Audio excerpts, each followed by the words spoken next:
Kamusta, Capricorn? Welcome to Like a Tarot.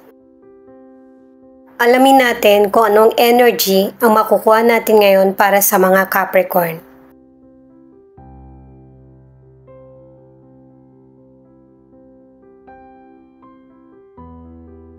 Two. Focus on the positive. May mga situation na nagaganap sa buhay mo na tingin mo may hirapan kang solusyonan or hindi mo nakikitaan ng pag-asa. Sa buhay natin, palaging may dalawa.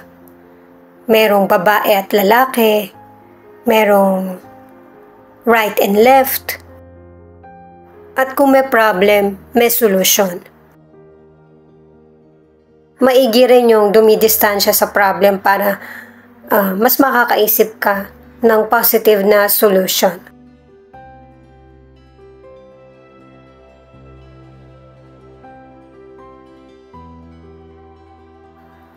Pinapakita ng mga cards na ito na may ilang Capricorn na ikaw yung maraming responsibilidad. Maaari na ikaw yung breadwinner,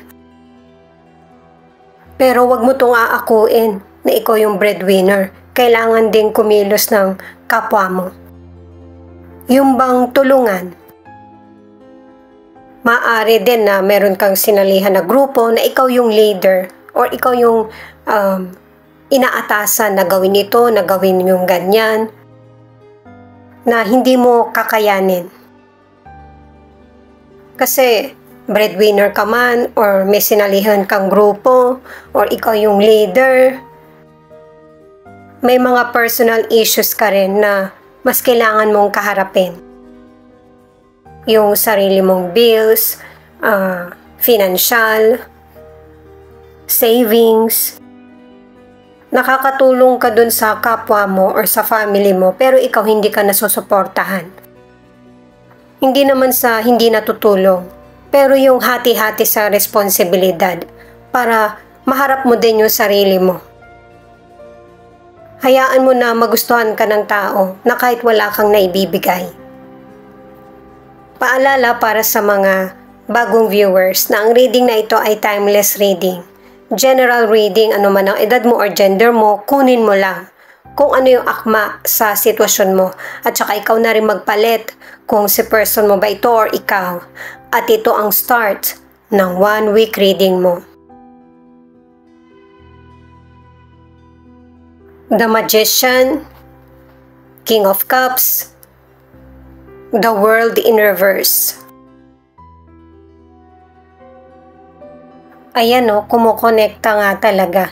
Katulad din ng sinabi sa mga naunang cards na kahit dito sa mga cards na ito sinasabi na para mapunan mo yung pangangailangan ng iba, iaabandona mo kung ano yung pangarap mo or kung ano yung gusto mo. Sobra yung pakikisama mo at saka iniisip mo rin kung ano yung sasabihin ng iba na hindi mo naman kailangan isipin yun. Problema na nila yun kung hindi nila gusto yung desisyon mo. Pinapakita sa cards mo na malulungkot ka pero hindi ito malalaman ng iba or hindi mo talaga ipapaalam. Sa career naman or sa negosyo, meron kang dream job or dream goal na matagal mo nang pinapangarap. Pero maaari na matagal mo na rin kasing ginagawa ito or hinihintay na makamit mo para sa ilang Capricorn. Kaya mag-iiba ka ng direksyon. Lalo na ang ilan sa inyo sa career o negosyo, hindi ka humihinto na mangarap. Pero kung ano yung minamanifest mo para sa career o negosyo, ituloy mo ito. Kailangan ikaw yung magdesisyon para sa sarili mong goal. Para sa ilan na single or nasa relationship, gumagawa ka ng paraan na para ma-impress yung person na ito or person mo sa iyo. Kaya lang, single ka man or nasa relationship, yung connection o relasyon mo dun sa person ay hindi nagpo-progress. Maaari na LDR ang koneksyon nyo or sa online lang kayo nag-uusap ng person na ito. Hindi kayo magkapareho ng panahon. At saka sa ilang single, yung potential person ay nafo-focus sa mga gawain niya. Pero hindi naman ibig sabihin ay nakakalimutan ka niya. Para naman sa ilan na nasa relationship, pinaplano ng person mo na para hindi na maging delay yung communication nyo. Page of Pentacles, Five of Cups, Three of Wands. Itong mga cards na ito ang nagpapatunay na ang hinahanap mo sa career man, sa negosyo, o kaya sa love ay pang long term. Pero kapag nakikitaan mo ito na hindi ka masaya or nape-pressure ka, ikaw din yung bumibitaw mismo, nagpapalit ka. Pwedeng yan yung nabanggit nga ng career, business o kaya kahit sa love. At saka yung mga isinakripisyo mo, hindi naman agad-agad natanggap mo ito, ikinalungkot mo din kasi nasanay ka na sa mga taong nakasama mo, nagpasaya sa iyo, nakatulong na career o negosyo sa iyo, pero hindi mapipigilan yung changes. Ang ilan sa financial, nagkakaroon ka ng opportunity na para mas lumaki yung kita mo. Pero may mga kailangan kang isaayos or baguhin para makasabay ka sa bagong sisimulan mo. Maaari na ang ilan sa inyo gusto mong magpunta sa ibang bansa or mag-start ng panibagong business pero kumbaga kapos pa sa financial. Kumbaga meron ka pa ring parte na gagastos ka pa rin. Pero hindi mo to kailangang panghinayangan kasi worth it naman yung mga gagastusin mo pagdating sa financial. Iwasan din na mag-focus sa negative. Magpursige ka para positive ang maging resulta. Nagagamit mo yung kutob mo dahil sa pinipili mo yung mas magiging masaya ka or kontento para mapunan yung kailangan mo. Para sa ilang single, maraming potential person ang nakakagusto sa iyo. Tamang panahon nito para magkaroon ka na ng bagong makakarelasyon. Yun nga lang, hindi ka ready. Naaalala mo pa rin yung trauma ng nakaraan. Pero meron ka pa rin makikilala na person na magiging interesado ka.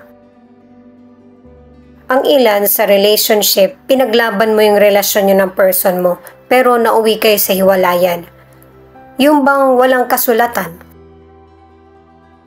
Kung yung naging problema nyo sa relasyon hindi niya nasolusyonan, yung susunod na makakarelasyon niya, ganun din. Hindi niya rin haharapin. Importante yung may natatapos at walang pinapaasa. Knight of Cups, Five of Pentacles, the Hangman in reverse. Binibigyan ka ng advice ng mga cards na ito na magpapaulit-ulit talaga yung mga negatibong nangyayari sa buhay mo kung hindi ka natututo. May ilan kasi na nagfo-focus ka sa isang bagay lang na marami namang importante rin sa buhay mo na kailangan bigyan ng pansin at may malaking parte. Makakapagsimula ka pa rin, huwag kang magi-give up. At pinapayuhan ka muli katulad ng mga naunang cards na kung meron kang naumpisahan, yun yung tapusin mo. Huwag yung magsisimula ulit ng panibago, makakagulo lang sa isip mo. At saka babalikan ka ng nakaraan. Kaya kailangan may natatapos at isinasaayos patungkol man yan sa karir mo, sa negosyo mo, or sa love. Ang ilan sa inyo ay healthy yung kalusugan mo. Pero ang ilan nagkakaroon ng health issues na hindi mo mapatingnan yung sarili mo. Kasi nai-stress ka or kulang yung financial na meron ka. Mas lalo pang nakakasira sa kalusugan yung pag-iisip ng negatibo. Ingatan mo yung katawan mo at saka alamin mo maigi kung ano yung naging dahilan kung bakit ka nagkasakit.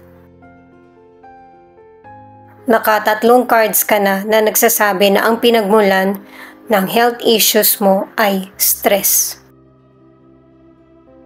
Ang ilang single, may nakilala kang potential person kung kailan nagiging close na kayo, tsaka mo nare-realize na hindi mo pala siya gusto.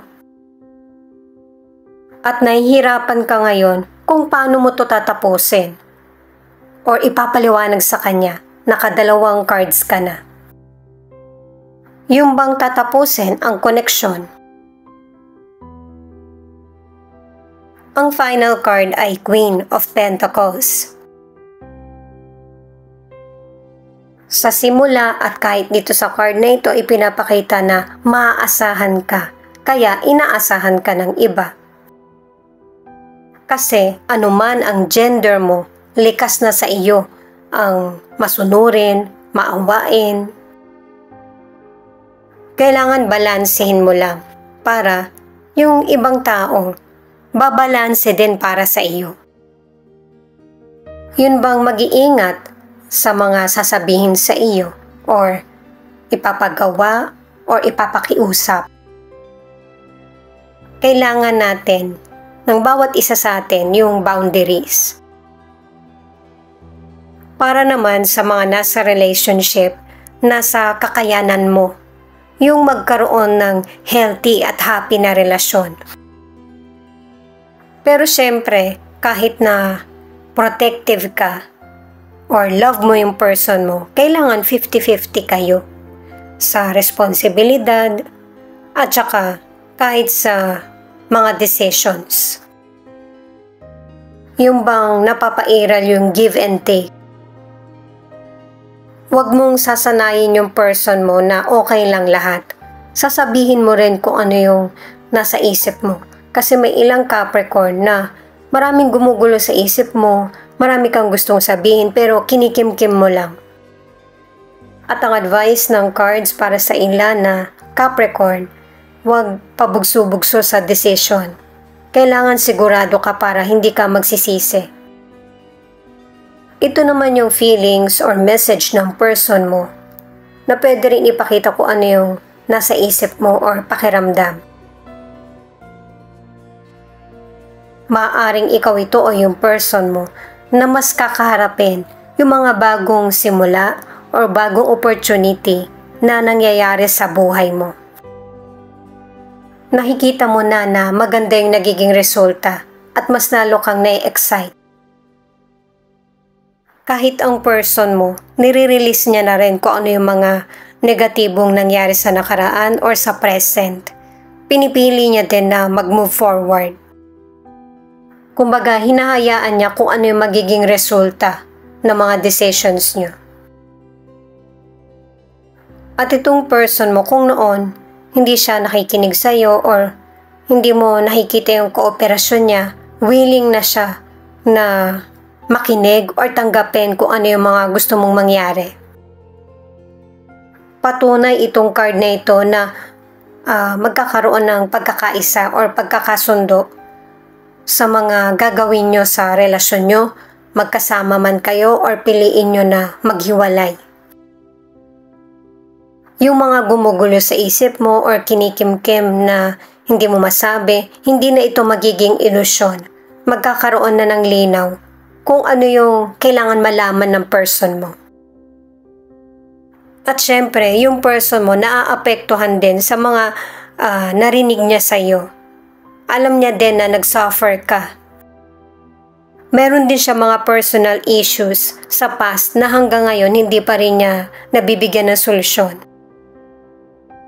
Maaari din na nagkaroon ng problema ang person mo sa financial kaya hindi niya matugunan yung mga pangangailangan mo. At ngayon, magagawa niya na. Ang ilan kung hindi mo siya makontak noon, makakausap mo na siya. Maaari din na ang ilan sa inyo, yung person mo ay earth sign, Taurus, Virgo, Capricorn, o kaya fire signs. Leo, Aries, Sagittarius. Pero alamin muna natin dito para sa karagdagan kung ano pa yung ilan sa 12 zodiac sign na nangunguna sa reading na ito.